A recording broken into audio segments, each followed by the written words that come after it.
Have you ever looked in the mirror and wondered, where did I come from? Not just your parents or grandparents, but where did our species, Homo sapiens, truly begin? It's one of the greatest stories ever told.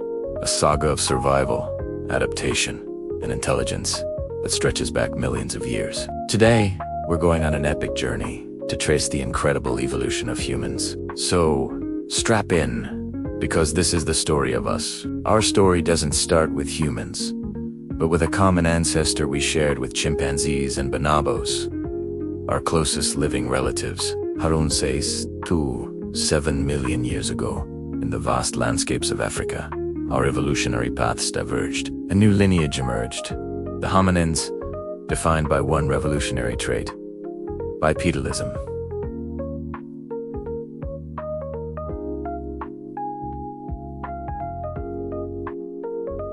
Walking on two legs.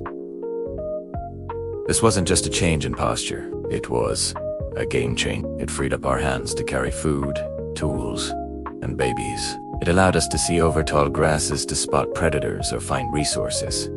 It was the first giant leap for humankind. One of our earliest known bipedal ancestors is Sahelanthropus chidensis, discovered in Chad and dating back almost 7 million years. We don't have a complete skeleton, just a skull, but its features suggest it walked upright. A few million years later, around 4 million years ago, we meet the famous You've probably heard of Lucy, a remarkably complete skeleton of an Australopithecus. Lucy and her kind were small, with brains not much larger than a modern chimpanzee's, but they were definitely walking on 2 feet. They were the pioneers, adapting to a changing African environment. As dense forests gave way to open savannas, life on the savanna was tough. It required new strategies for survival, and this pressure cooker of evolution led to the next major milestone: the birth of our own genus, Homo. Around 2.5 million years ago, Homo habilis, or Hundi men, appeared on the scene. Why the name? Because alongside their fossils, we find the first clear evidence of something extraordinary: stone tools. These weren't just sharp rocks, they were intentionally crafted implements. The old Down tools, as they're called, were simple choppers and flakes, but they opened up a whole new world of food. Now, our ancestors could butcher carcasses left by larger predators, accessing nutrient-rich meat and marrow that would fuel the growth of our most energy-hungry organ, the brain. This brain-body feedback loop was powerful. Better tools meant better nutrition, which meant bigger brains. Bigger brains meant smarter individuals who could make even better tools and develop more complex social behaviors. This set the stage for our next major ancestor, Homo erectus, the upright man.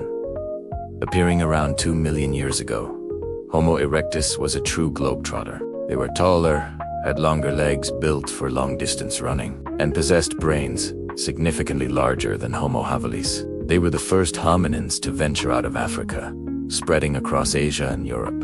Imagine the courage and ingenuity it took to explore these new, unknown lands. Homo erectus was also a master of innovation. They developed more sophisticated tools, known as the Achillean hand axes. These teardrop-shaped tools were versatile, used for everything from butchering animals to digging for roots, and they achieved something truly monumental. They likely controlled fire. Fire was a revolutionary technology. It provided warmth in cold climates, protection from predators at night, a social gathering point, and most importantly, it allowed them to cook their food. Cooking makes food easier to digest and unlocks more nutrients, further fueling brain expansion. With Homo erectus, we see the foundations of human culture beginning to take shape. For over 1 million years, Homo erectus thrived, but evolution never stands still. The world was changing, and so were we. In different parts of the world, populations of Homo erectus and their descendants evolved in different ways. In Europe and West Asia, this led to the rise of one of our most famous and misunderstood relatives, the Neanderthals, or Homo neanderthalensis. They appeared around 400,000 years ago. Forget the brutish caveman stereotype. Neanderthals were incredibly intelligent and well adapted to the cold Ice Age environments. They had large brains, sometimes even larger than ours.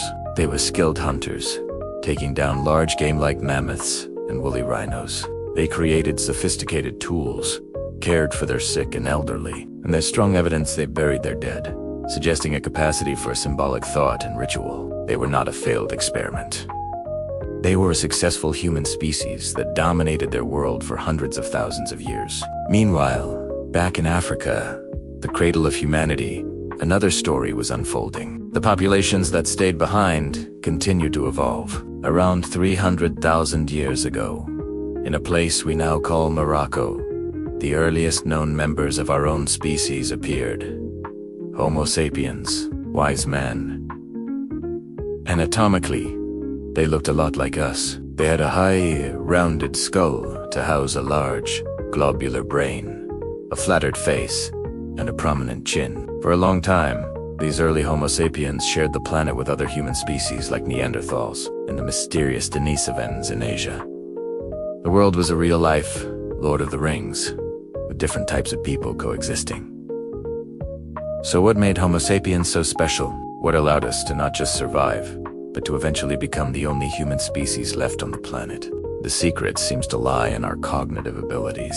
Around 100,000 years ago, we see a flowering of creativity and innovation in Africa. We start finding evidence of complex symbolic behavior, shell beads for jewelry, the use of ochre for body paint, and intricate engravings on tools and ostrich eggs. This wasn't just about survival anymore. It was about culture, identity, and abstract thought. We were developing the power of language as we know it, allowing us to share complex ideas, plan for the future, and build larger, more cohesive social networks. Armed with this cognitive toolkit, around 60,000 years ago, a small group of Homo sapiens embarked on the ultimate journey out of Africa. This migration would take them to every corner of the globe. They met, and yes, interbred with the Neanderthals and Denisovans.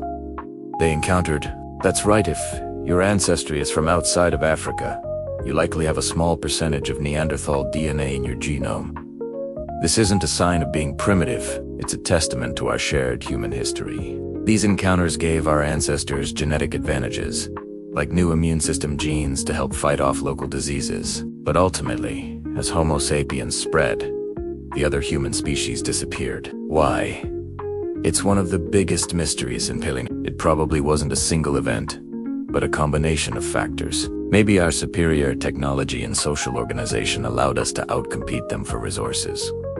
Maybe we brought new diseases they had no immunity to, or maybe they were simply absorbed into our much larger population. Whatever the reason, by about 40,000 years ago, we were the last humans standing.